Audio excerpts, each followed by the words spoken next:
Hello everyone, आप सभी का स्वागत है हमारे चैनल सबको शिक्षा पर। आज हम यूपीएससी की आईएससी सेट की जनरल स्टडीज़ 2020 की क्विज़ लेके आए हैं और उसका पार्ट 1 है ये। तो जनरल स्टडीज़ 2020 पार्ट 1 के लिए आप तैयार हैं?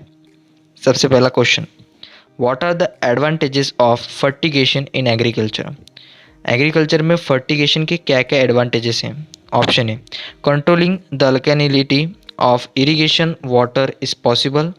जो अल्कलिनिटी होती है इरिगेशन वाटर की वो कंट्रोल करना क्या पॉसिबल है। Second statement, efficient application of rock phosphate and all other phosphatic fertilisers is possible. जो इफिशिएंट एप्लीकेशन है रॉक फॉस्फेट का और अदर फॉस्फेटिक फर्टिलाइजर्स वो पॉसिबल है। Third statement, increase availability of nutrients to plant is possible. ये क्या सही है। Fourth statement, the reduction in the leaching of chemical nutrient is possible. जो रिडक्शन होती है लीचिंग में केमिकल न्यूट्रिएंट्स की, ये पॉसिबल होती है क्या? तो इसका सही आंसर है option third. First, third and fourth statement only, ये तीनों स्टेटमेंट करेक्ट है और बाकी का जो सेकंड स्टेटमेंट है वो गलत है। तो जो फर्स्ट, थर्ड और फोर्थ स्टेटमेंट है इसी तरह से वो सही है। जो थर्ड स्टेटमेंट है, increase availability of nutrients to plant is possible, ये सही है। Fourth, reduction in the leaching of chemical nutrients is possible, ये भी सही है। जो सेकंड ऑप्शन है सिर्फ वही गलत है, efficient application of rock phosphate and all other phosphatic fertilisers is possible, ये स्टेटमेंट गलत है। Next question number second, consider the following minerals. नीचे दिए गए में से मिनरल्स में से हमें कंसिडर करना है। सबसे पहले bentonite, chromite, third kyanite, fourth sillimanite. In India which of the following is officially designed as major minerals. नीचे दिए में से कौन सा जो मिनरल है वो officially designed as major minerals, officially as a major minerals वो डिज़ाइन किया गया है। तो सबसे पहला जो था बेंटोनाइट, क्रोमाइट, थर्ड साइनाइट और सिलिमनाइट। तो इनमें से कौन सा mineral officially design as major minerals India में यहाँ पे माना जाता है, डिज़ाइन किया जाता है? इसका सही आंसर है second option, four only. Sillimanite एक लौता मिनरल है यहाँ पे, फोर जो दिए गए हैं उनमें से जो officially designed as a major mineral as a major mineral उसे डिज़ाइन किया जाता है। Next question number third, with reference to the ocean mean temperature OMT which of the following statement is are correct. नीचे दिए गए में से जो दो स्टेटमेंट दिए गए हैं उनमें से कौन से स्टेटमेंट करेक्ट हैं? First, OMT is measured up to a depth of 26 degrees Celsius isotherm which is 129 meters in the southern West Indian Ocean during January-March. Second statement, OMT, ocean mean temperature, collected during the January-March can be used in assessing whether the amount of rainfall in monsoon will be less or more than a certain long-term mean. Select the correct answer using the code given below. तो नीचे से हमें यहाँ पे चार option दिए हैं। First statement ही सही है, सेकंड स्टेटमेंट ही सही है, both first and second and fourth neither one nor two. इनमें से सही आंसर है fourth, neither one nor two. दोनों ही स्टेटमेंट गलत है, कोई भी स्टेटमेंट सही नहीं है। Next question number four, with reference to the chemical fertilisers in India consider the following statements. अगर हम केमिकल फर्टिलाइजर्स इन इंडिया के अगर रेफरेंस लें तो नीचे दिए में से जो स्टेटमेंट है वो हमें कौन सा करेक्ट है ये हमें ढूंढना है। सबसे पहला statement, at present the retail price of chemical fertilisers is market driven and not administered by the government. जो रिटेल प्राइस होती है केमिकल फर्टिलाइजर्स की ये मार्केट डिसाइड करती है, ना कि government. Second statement, ammonia which is an input of urea, जो यूरिया का इनपुट होता है is produce from natural gas, ये नेचुरल गैस से प्रोड्यूस होता है। Third, sulphur which is raw material for phosphoric acid fertiliser is a by product of oil refineries. जो sulphur है जो रॉ मटेरियल होता है फॉस्फोरिक एसिड फर्टिलाइजर का, ये बाय प्रोडक्ट है ऑयल रिफाइनरीज का। तो ये इनमें जो तीन स्टेटमेंट्स हैं इनमें से कौन सा करेक्ट है ये हमें ढूंढना है। तो इसका सही आंसर है option two, second statement and third statement only. ये जो सेकंड स्टेटमेंट है, ammonia which is an input of urea is produce from natural gas, ये सही है। जो थर्ड स्टेटमेंट है sulphur which is a raw material for phosphoric acid fertiliser, ये by product है ऑयल रिफाइनरीज का। और जो फर्स्ट स्टेटमेंट है at present the retail price of chemical fertilisers is market driven and not administered by the government, ये गलत है, क्योंकि जो रिटेल प्राइस होती है केमिकल फर्टिलाइजर्स की वो गवर्नमेंट डिसाइड करती है, ना कि market. Next question number 5, with reference to the India's desert national park, नीचे अगर आप इंडियाज डेजर्ट नेशनल पार्क को रेफरेंस में लें तो नीचे दिए में से कौन सा स्टेटमेंट सही है। ये जो नेशनल पार्क है इंडियाज डेजर्ट वो 2 डिस्ट्रिक्ट्स में फैला हुआ है। Second, there is no human habitation inside the park, कोई भी इंसानी बस्ती पार्क के अंदर नहीं है। Third, it is one of the natural habitats of the great Indian bustard, great Indian bustard का एक नेचुरल हैबिटेट है। तो इनमें से सही आंसर है option third, first and third only. सिर्फ पहला और थर्ड स्टेटमेंट ही सही है कि it is spread over 2 districts, ये 2 डिस्ट्रिक्ट्स में फैला हुआ है और ये ग्रेट इंडियन बस्टर्ड का एक नेचुरल हैबिटेट है और किसी भी तरह का human habitation inside the park नहीं है। ये गलत है। सेकंड स्टेटमेंट है इंसानी बस्ती है inside park. Next question number 6, Siachen glacier is situated to the, जो सियाचिन ग्लेशियर है वो कहाँ पे स्थित है। Option first, east of Aksai Chin, second east of Leh, third north of Gilgit and fourth north of Nubra valley. तो इसका सही आंसर है option number fourth, north of Nubra valley. Siachen glacier north of Nubra valley में स्थित है, मतलब उत्तरी नुब्रा वैली में, नुब्रा वैली के उत्तर में। Next question number 7, with reference to the history of India consider the following pairs. Famous place present state, जो फेमस प्लेसेस है प्रेजेंट स्टेट में वो कौन से हैं। बिलसा मध्य प्रदेश, द्वारा समुद्र महाराष्ट्र, द्वारा समुद्रा महाराष्ट्र, गिरिनगर गुजरात, थनेश्वरा उत्तर प्रदेश। थोड़ा सा फॉर्मल होता है नाम लेने में। Which of the pairs given below are correctly match, नीचे दिए गए में से गिवन अबो मतलब ऊपर दिए गए में से कौन से जो प्लेसेस है सही मैच है स्टेट से। बिलसा मध्य प्रदेश, द्वारा समुद्र महाराष्ट्र, गिरिनगर गुजरात, थनेश्वरा उत्तर प्रदेश। तो इसका सही आंसर है option first, 1 and 3 only. Bilsa और मध्य प्रदेश, बिलसा मध्य प्रदेश में ये सही है, गिरिनगर गुजरात में ये भी सही है। और जो बाकी के 2 पेयर्स हैं द्वारा समुद्र महाराष्ट्र और थनेश्वरा उत्तर प्रदेश, ये दोनों गलत हैं। Next question number 8, consider the following statement. First statement, 36% of India's districts are classified as overexploited or critical by the Central Ground Water Authority (CGWA). CGWA यानी कि सेंट्रल ग्राउंड वाटर अथॉरिटी के अनुसार 36% इंडिया के जो districts हैं वो critical level में है वाटर लेवल के हिसाब से और ओवर एक्सप्लॉइटेड है, यानी कि उनके पास बहुत ही कम मात्रा में पानी है और उसकी वजह से पानी की टंचाई भी हो सकती है, यानी कि हम वाटर स्कैर्सिटी कहते हैं जिसे इंग्लिश में। सेकंड स्टेटमेंट, CGWA यानी कि central ground water authority was form under the environment protection act, जो एनवायरनमेंट प्रोटेक्शन एक्ट सरकार ने लागू किया, भारत सरकार ने, उसके अंदर है CGWA और उसके अंदर फॉर्म हुई, यानी कि उसका स्थापना हुई। Third statement, India has the largest area under ground water irrigation in the world, India के पास सबसे ज़्यादा लार्जेस्ट एरिया है, मतलब सबसे ज़्यादा एरिया है under ground water irrigation world में। तो ये स्टेटमेंट सही है। कौन सा स्टेटमेंट इन तीनों स्टेटमेंट से में सही है ये हमें ढूंढने हैं।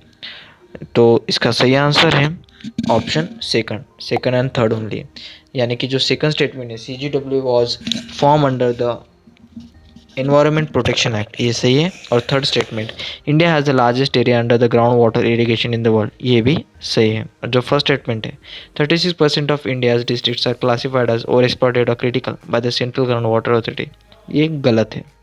Next question number 9, consider the following statements. Jet streams occur in the northern hemisphere only, जो जेट स्ट्रीम है वो सिर्फ नॉर्थन हेमिस्फीयर में ही पाया जाता है। Second statement, only some cyclones develop an eye, कुछ ही साइक्लोन्स आई डेवलप कर सकते हैं। Third statement, the temperature inside the eye of a cyclone is nearly 10 degree Celsius lesser than that of the surrounding. तो जो temperature होता है cyclone के आई के अंदर वो 10 डिग्री कम से कम लेस होता है, नियरली मतलब लगभग सराउंडिंग्स के टेम्परेचर से। तो इसका सही आंसर है, और इन तीन स्टेटमेंटों में से कौन से स्टेटमेंट सही है हमें ढूंढना है। जिसका सही आंसर है थर्ड ऑप्शन, सेकंड ओनली। सिर्फ सेकंड स्टेटमेंट ही सही है। Only some cyclones can develop an eye, कुछ ही साइक्लोन आई डेवलप कर सकते हैं। और बाकी के जो दो स्टेटमेंट है, jet streams occur in the northern hemisphere only, jet stream सिर्फ नॉर्थन हेमिस्फीयर में ही पाया जाता है। और third statement, the temperature inside the eye of a cyclone is nearly 10 degree laser than that of the surrounding, ये गलत है। Next question number 10, among the following tiger reserves which one has the largest area under the critical tiger habitat। अगर हम critical tiger habitat इस योजना को अगर हम ध्यान में रखें, और या फिर इस बात को इनमें इसके अंदर जो भी टाइगर रिजर्व्स हैं उनमें से कौन सा सबसे ज़्यादा लार्ज एरिया का में फैला हुआ है। Option A Corbett, second Ranthambore, third Nagarjuna Sagar Srisailam, fourth Sundarbans. तो इसका सही आंसर है ऑप्शन थर्ड, नागार्जुन सागर श्रीशैलम। ये इसमें सबसे ज़्यादा एरिया है अंडर टाइगर रिजर्व, जिसे हम क्रिटिकल टाइगर हैबिटेट के जो योजना है उसके अंदर पाया जाता है। Next question number 11, if a particular plant species is placed under the schedule 6th of the wildlife protection act 1972, what is the implication। अगर कोई पर्टिकुलर प्लांट स्पेसीज ये स्केड्यूल 6 के वाइल्ड लाइफ प्रोटेक्शन एक्ट, जो wild life protection act का schedule 6 है जो 1972 में बना है, उसके अंदर किसी पर्टिकुलर प्लांट को अगर हम प्लेस करते हैं या फिर उसे रखते हैं तो उस पर कुछ कौन से उस प्लांट पे कौन से इम्प्लीकेशन होते हैं, यानी कि उस प्लांट पे कौन सा प्रभाव पड़ता है। Licence is required to cultivate that plant, उस प्लांट के कल्टिवेशन के लिए लाइसेंस की ज़रूरत होती है। Second, such a plant can not be cultivate under any circumstances, किसी भी सर्कमस्टांसेस के अंदर उस तरह का प्लांट नहीं कल्टिवेट कर सकते। Third, it is genetically modified crop, यानी कि जो क्रॉप प्लांट यानी कि ये जेनेटिकली मॉडिफाइड क्रॉप प्लांट है। Fourth, such a plant is invasive and harmful to the ecosystem, इस तरह का प्लांट इन्वेसिव होता है और इकोसिस्टम के लिए हार्मफुल होता है। तो इसमें से सही आंसर है second option, such a plant can not be cultivate under any circumstances, किसी भी सर्कमस्टांसेस में इस तरह का प्लांट कल्टिवेट नहीं किया जा सकता। Question number 12, with reference to the period of Gupta dynasty in the ancient India the towns Ghantasala, Kadura और Chaul were well known as, इन तीनों की खासियत, इन तीन शहरों की खासियत क्या थी गुप्ता के पीरियड में, गुप्ता डायनेसिटी यानी गुप्त वंश के पीरियड में, जो एंशियंट इंडिया का एक भाग है, मतलब एंशियंट इंडिया जिसे हिस्ट्री ऑफ इंडिया फिर एंशियंट इंडिया ये इस टॉपिक के अंदर इसे रखा जाता है। तो इन जो टाउन्स हैं गंतशाला, कदुरा और चौल, इनको किस स्पेसिफिकेशन से जाना जाता था। पोर्ट्स हैंडलिंग फॉरेन ट्रेड, यानी कि एक ऐसे पोर्ट्स जो फॉरेन ट्रेड को हैंडल करते हैं, मतलब बिजनेस की जो ट्रेड्स होते हैं, जो बिजनेस होता है दो देशों में या फिर दो राज्यों में या फिर दो राजा किंगडम्स में, यानी कि राज्य सत्ता में, वो ये हैंडल करते हैं। कैपिटल्स ऑफ पावरफुल किंगडम्स, ये कैपिटल्स हैं पावरफुल किंगडम्स के, यानी कि राजधानी। Places of execute stone art, ये स्टोन आर्ट और आर्किटेक्चर जो होते हैं स्टोन के, इसके बारे में इसके एक स्पेशलिस्ट जगह है। या fourth, important Buddhist pilgrimage centres, Buddhist का पिलिग्रिमेज सेंटर इम्पोर्टेंट, इसका सही आंसर है option first, ports handling foreign trade. ये पोर्ट्स थे जो फॉरेन ट्रेड को हैंडल करते थे, बिजनेसेस को हैंडल करते थे, एक शहर से दूसरे शहर, एक जगह से दूसरे, एक खंड से दूसरे, इस तरह से। Next question number 13, what is are the advantages of zero tillage in agriculture. अगर हम ज़ीरो टिलेज जो एग्रीकल्चर में है इसके बारे में हम ध्यान रखें तो उसके एडवांटेजेस क्या हैं।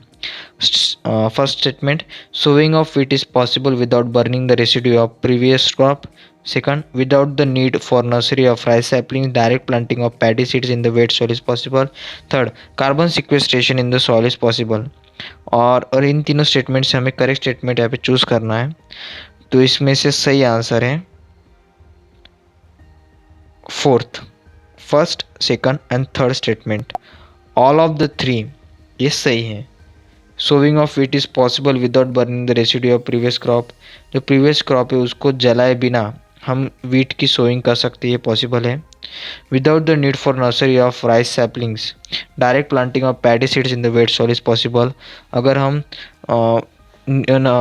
कोई भी ज़रूरत नर्सरी ऑफ राइस सैपलिंग्स की ज़रूरत नहीं है, कोई भी ज़रूरत नहीं है। Direct planting of paddy seeds in the wait soil is possible. हम डायरेक्ट प्लांटिंग कर सकते हैं पैडी सीड्स की वेट सॉइल यानी कि ओलसर ज़मीन जिसे कहते हैं हम, ओलिथ ज़मीन। Third, carbon sequestration in the soil is possible. जो कार्बन सिक्वेस्ट्रेशन होता है सॉइल में वो पॉसिबल है। ये तीनों स्टेटमेंट सही हैं। Next question number 14, according to the India's national policy on biofuels which of the following can be used as raw materials for the production of biofuels. अगर हम India's national policy on biofuels, अगर हम India की national policy biofuels की अगर देखें तो इनमें से कौन सा रॉ मटेरियल्स नीचे दिए गए में से बायोमल्स के प्रोडक्शन के लिए यूज़ किया जाता है। First, cassava. Second, damage wheat grains. Third, groundnut seeds. Fourth, horse gram. Fifth, rotten potatoes. Sixth, sugar beet. तो इनमें से हमें करेक्ट यहाँ पे ऑप्शन चूज़ करना है कि इन छः में से कौन से जो है ऑप्शन वो मतलब स्टेटमेंट जो है फिर जो छः यहाँ पे जो प्रोडक्ट हैं इनमें से कौन सा रॉ मटेरियल यूज़ होता है प्रोडक्शन ऑफ बायोफ्यूल्स में। तो इसका सही आंसर है option first cassava, second damage wheat grains, fifth rotten potatoes and sixth sugar beet. ये रॉ मटेरियल्स यूज़ होते हैं बायोफ्यूल्स के प्रोडक्शन में India's national policy on biofuels के under. Next question number 15, which of the following statement best describes the term social cost of carbon. जो social cost होता है carbon का वो सबसे अच्छे तरीके से डिस्क्राइब कर सकता है। It is a major in monetary value of the. Option first, long term damage done by ton of CO2 emissions in a given year. जो लॉन्ग टर्म डैमेज होता है वो CO2 एमिशन से इस ईयर हुआ है। Second, requirement of fossil fuels for a country to provide goods and service to its citizens based on the burning of those fuels. Third, efforts put in by a climate refugee to adapt to live in a new place. Fourth, contribution of an individual person to the carbon footprint on the planet Earth. तो इसमें से सही answer है first option, long term damage done by ton of CO2 emissions in a given year. ये statement सही है। अगर हम बेस्ट टर्म डिस्क्राइब कर सकते हैं बेस्ट तरीके से सोशल कॉस्ट ऑफ कार्बन को। Next question number 16, with reference to the pulse production India. अगर हम पल्स प्रोडक्शन इंडिया की पल्स प्रोडक्शन को अगर रेफरेंस करें तो नीचे दिए गए में से कौन सा स्टेटमेंट सही है। First, black gram can be cultivated as both kharif and rabi crop. Black gram जो होता है वो कल्टिवेट किया जाता है both kharif and rabi crop दोनों ही जो क्रॉप होते हैं दोनों ही सीजन में या फिर उगाए जाते हैं इस तरह से। Second statement, green gram alone counts for nearly half of the pulse production. Third, in the last 3 decades while the production of kharif pulses has increased, the production of rabi pulses has decreased. Which of the following statements given below is are correct? नीचे दिए गए में से कौन सा ऊपर दिए गए में से कौन सा स्टेटमेंट सही है हमें चूज करना है। तो इसमें से फर्स्ट ऑप्शन, फर्स्ट ओनली, सिर्फ एक ही स्टेटमेंट सही है वो है फर्स्ट नंबर का statement. Black gram can be cultivated as both kharif and rabi crop. Black gram जो होता है वो दोनों ही सीजन्स में यानी खरीफ रब्बी दोनों ही सीजन में उगाया जाता है और इसे बोथ रब्बी और खरीफ क्रॉप भी कहा जाता है। और जो सेकंड स्टेटमेंट है, green gram alone count for nearly half of the pulse production. जो ग्रीन ग्राम होता है वो आधे से ज़्यादा परसेंटेज में उगाया जाता है पल्स प्रोडक्शन में, वो गलत है। नियरली यानी कि लगभग, गलत है। The last 3 decades while the production of the kharif pulses has increase, the production of the rabi pulses decrease. पीछे इन लास्ट 3 डिकेड्स यानी कि पिछले 3 दशकों में जो प्रोडक्शन होता है खरीफ पल्सेस का वो इंक्रीज हो चुका है यानी कि बढ़ा है, और जो रबी पल्सेस का प्रोडक्शन है वो घटा है। तो ये स्टेटमेंट गलत है। नेक्स्ट, जो फर्स्ट स्टेटमेंट है वही सही है, सेकंड और थर्ड स्टेटमेंट गलत है। Next, question number 17, the crop is subtropical in nature. A hard frost is injurious to it. It requires at least 210 frost-free days and 50 to 100 centimeters of rainfall for its growth. A light, well-drained soil capable of retaining moisture is ideally suited for the cultivation of the crop. Which one of the following is that crop? ये जो crop है वो सब tropical इन nature है, वो hard frost is injurious to it है, जो hard frost होता है वो इसके लिए हानिकारक है। It requires at least 210 frost free days and 50 to 100 centimetres of rainfall for its growth. 50 to 100 यानी कि 50 से 100 सेंटीमीटर की जो रेनफॉल होती है वो ज़रूरी है। 210 फ्रॉस्ट फ्री डेज की ज़रूरत होती है। Light well drain soil capable for retaining moisture is ideally suited for the cultivation of growth. एक अच्छी light well drain soil, light well means अच्छी तरह से जो सूरज की किरणें हैं, जो सूरज होता है, सूरज की जो ज़रूरत है वो अच्छी तरह से पूरे हों, और इसी के साथ ही retaining moisture is ideally suited, जो उसके साथ जो ड्रेन सॉइल है वो केपेबल हो रिटेनिंग मॉइस्चर को पकड़े हुए रखने की उसमें क्षमता हो, या आइडियली सूटेड है कल्टीवेशन ऑफ क्रॉप। तो कौन सा क्रॉप ये है? कॉटन, जूट, शुगर केन या टी? तो इसका सही आंसर है फर्स्ट, कॉटन। कॉटन ही वो सब ट्रॉपिकली नेचर है। हार्ड फ्रॉस्ट इसके लिए इंजूरियस है। 50 से 100 सेंटीमीटर की बारिश की ज़रूरत होती है। 202 फ्री फ्रॉस्ट डेज की ज़रूरत होती है। अच्छी तरह की लाइट होनी चाहिए। ड्रेन सॉइल होनी चाहिए जो मॉइस्चर को रिटेन कर सके। ये क्रॉप होता है cotton. Next, question number 18, with reference to the solar water pumps consider the following statement. अगर हम सोलर वाटर पम्प्स को कंसिडर करें तो नीचे दिए गए में से कौन सा स्टेटमेंट यहाँ पे करेक्ट है? First, solar power can be used for running surface pumps and not for submersible pumps. जो सोलर पावर होता है वो यूज़ किया जाता है सरफेस पम्प्स के लिए, और सबमर्सिबल पम्प्स के लिए नहीं किया जाता है। Second statement, solar power can be used for running centrifugal pumps and not the ones with the piston। तो इनमें से कौन सा करेक्ट हमें ये ढूंढना है। तो इनमें से सही है सेकंड, और सेकंड ऑप्शन भी है और सेकंड ओनली, यानी कि जो सेकंड स्टेटमेंट है वही सही है।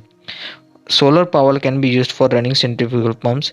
सोलर पावर सेंट्रीफ्यूगल पम्प्स को रन करने में यूज़ होता है, not the ones with the piston, लेकिन पिस्टन के लिए उसका यूज़ नहीं होता है। और जो पम्प्स पिस्टन से वर्क होते हैं वो नहीं वो पम्प्स सोलर पावर से नहीं रन कर सकते हैं। फर्स्ट स्टेटमेंट तो था solar power can be used for running surface pumps and not for submersible pumps, ये गलत है। Next, question number 19, with reference to the current trends in the cultivation of sugar cane India. अगर हम current trends को reference लें जो कि sugar cane की कल्टिवेशन इन इंडिया में जो शुरू है इंडिया में कल्टिवेशन की शुगर केन की, तो करंट ट्रेंड्स तो क्या है? अगर उस करंट ट्रेंड्स को अगर हम यहाँ पे रेफरेंस ले तो नीचे दिए में से कौन सा स्टेटमेंट करेक्ट है? First statement, a substantial saving in seed material is made when bird chip settings are raised in a nursery and transplanted in the main field. Second, when direct planting of seeds is done, the germination percentage is better with the single birded seeds as compared to the seeds with the many birds. Third, if bad weather conditions prevail when seeds are directly planted, single birded seeds have better survival as compared to the larger seeds. Fourth, sugarcane can be cultivated using seedlings prepared for the tissue culture. तो कौन सा statement सही है और कौन सा statements गलत है हमें यहाँ पे चूज़ करना है। तो इसका सही आंसर है थर्ड ऑप्शन, यानी कि फर्स्ट और फोर्थ स्टेटमेंट। जो फर्स्ट स्टेटमेंट है, a substantial saving in seed material is made when bud chip seedlings are raised in a nursery and transplanted in the main field. अगर हम bird chip सेटलिंग्स को raise किए nursery में और transplant किए main field में, तो जो सब्सटेंशियल सेविंग होती है सीड मटेरियल की, वो हम कर सकते हैं। Third statement, if bad weather condition prevail when seeds are directly planted, single budded seeds have better survival as compared to the large seed। जो सिंगल बडेड seeds होते हैं, अगर हम वेदर कंडीशन को करें, समझे कि वो गलत हो चुकी है प्लांट के हिसाब से, तो सिंगल बडेड जो सेट्स होते हैं वो बेटर सर्वाइवल चांस रखते हैं लार्ज सेट्स के हिसाब से। तो ये जो दो स्टेटमेंट है वो सही है। और जो सेकंड और फोर्थ स्टेटमेंट था, जो सेकंड स्टेटमेंट था, the when direct planting of setts is done the germination percentage is better with the single budded sett as compare to the setts with the many buds. तो ये जो statement है वो गलत है। Fourth statement, sugarcane can be cultivated using seedlings prepared from tissue culture, ये भी option गलत है। Next question number 20, in the context of India which of the following is are considered to be practices of eco friendly agriculture. अगर हम context of India को, अगर जो India का कॉन्टेक्स्ट है उसे अगर हम कंसिडर करें तो नीचे दिए गए में से कौन सा जो प्रैक्टिस होती है वो इको फ्रेंडली है एग्रीकल्चर से। First, crop diversification, second legume intensification, third tensiometer use, और फिफ्थ फोर्थ वर्टिकल फार्मिंग। तो नीचे दिए गए में से कौन सा जो ऊपर दिए गए में से कौन से जो प्रैक्टिसेस हैं वो इको फ्रेंडली एग्रीकल्चर के लिए इको फ्रेंडली है। तो इसका सही आंसर है ऑप्शन फोर्थ, चारों, crop diversification, legume intensification, tensiometer use, vertical farming, ये चारों ही प्रैक्टिसेस हैं जो इको फ्रेंडली है एग्रीकल्चर के लिए, जो एग्रीकल्चर को इको फ्रेंडली तरीके से बढ़ाने के लिए हेल्प करती हैं। Next question number 21, with reference to the cultural history of India consider the following pairs, Parivrajaka, renunciant and wanderer, second shramana, priest with a high status, third upasaka, lay follower of buddhism, which of the pairs given above are correctly match। ऊपर दिए गए में से कौन सा pairs correctly match है? तो इसका सही आंसर है सेकंड, फर्स्ट एंड थर्ड। जो पहला और थर्ड पेयर था वो सही है। परिवरजका, रिनुंशिएंट एंड वेंडरर, ये है थर्ड है। उपासका, ले फॉलोअर ऑफ बुद्धिज़्म, ये करेक्ट स्टेटमेंट है, ये करेक्ट पेयर है एक्चुअली, जो इंडिया की कल्चरल हिस्ट्री है उससे ये जुड़े हुए हैं। इसका यहाँ पे हमें एविडेंस मिलता है इतिहास में, ये दोनों सही है। जो सेकंड है Shramana, priest with a high status, जो श्रामन होता है श्रमणा, ये जो स्थिति होती है उसमें प्रिस्ट विथ हाई स्टेटस, वो प्रिस्ट होते हैं, वो हाई स्टेटस के होते हैं, ये गलत है।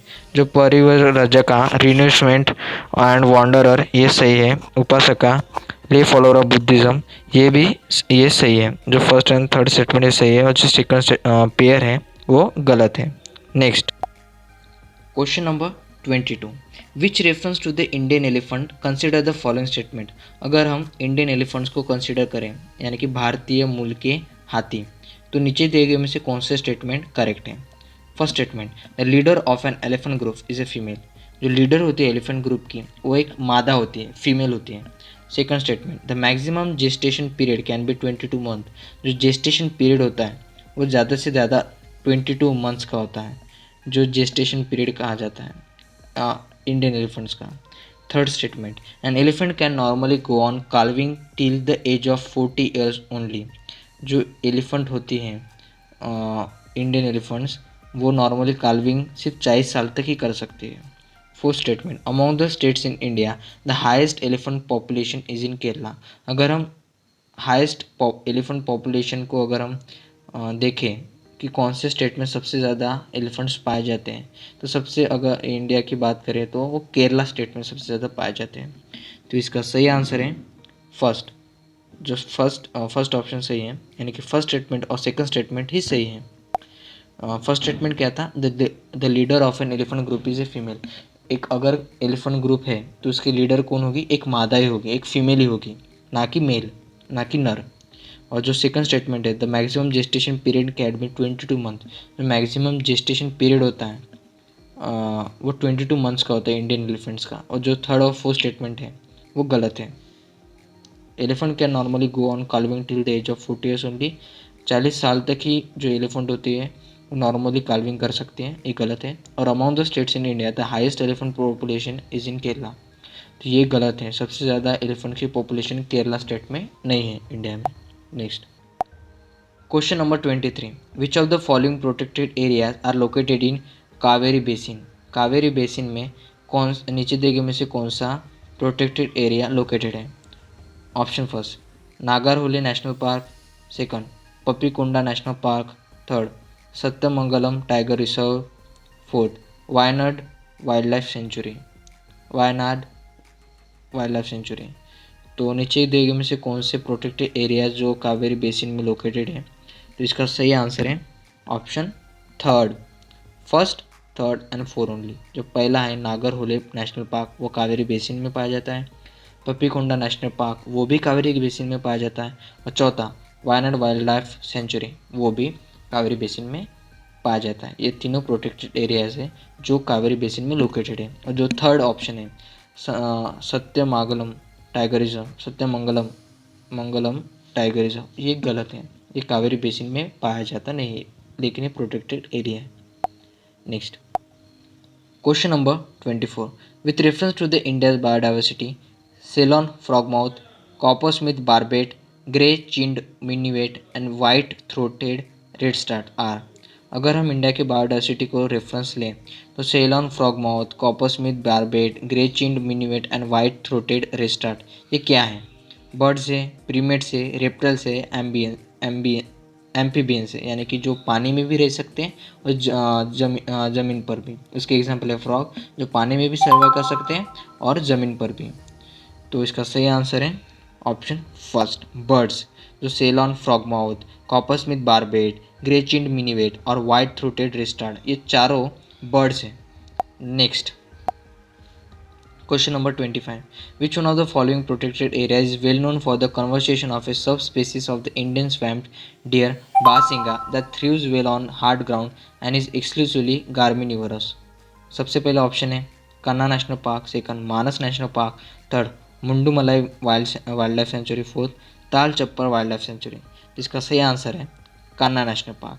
कान्हा नेशनल पार्क एक ऐसा प्रोटेक्टेड एरियाज है वो जो वेल नोन है कन्वर्सेशन ऑफ स्वस्थ species of the Indian swamp deer barasingha the thrives well on the ground and is exclusively graminivorous. तो इसी तरह से आज के 25 जो क्वेश्चन है वो कंप्लीट हो चुके हैं यूपीएससी आईएससी सेट के 2020 प्रीलिम्स पार्ट 1 जनरल स्टडीज़ की। तो इसी तरह से मोटिवेटेड रहे, हमेशा स्टडी करते रहिए। अगर आप हमेशा स्टडी करते रहे, कंसिस्टेंटली स्टडी करते रहिए, मोटिवेशन की कोई ज़रूरत नहीं पड़ती। अगर आप डिसिप्लिन से और कंसिस्टेंसी से अगर आप हमेशा अगर आप पढ़ाई करते रहे तो आपको मोटिवेशन जैसी चीज़ की कोई ज़रूरत ही नहीं पड़ती, वो एक्चुअली अपने आप आ जाता है। तो कंसिस्टेंट रहिए। अगर ये वीडियो आपको अच्छा लगा तो प्लीज़ वीडियो को लाइक कर दीजिए, हमारे चैनल को सब्सक्राइब कर दीजिए और हमें थोड़ा सा मोटिवेशन दीजिए कि हम कंसिस्टेंसी और डिसिप्लिन से हमारा काम करते रहें। धन्यवाद। Thank you very much. Have a great day. इसी तरह से पढ़ाई करते रहें। धन्यवाद।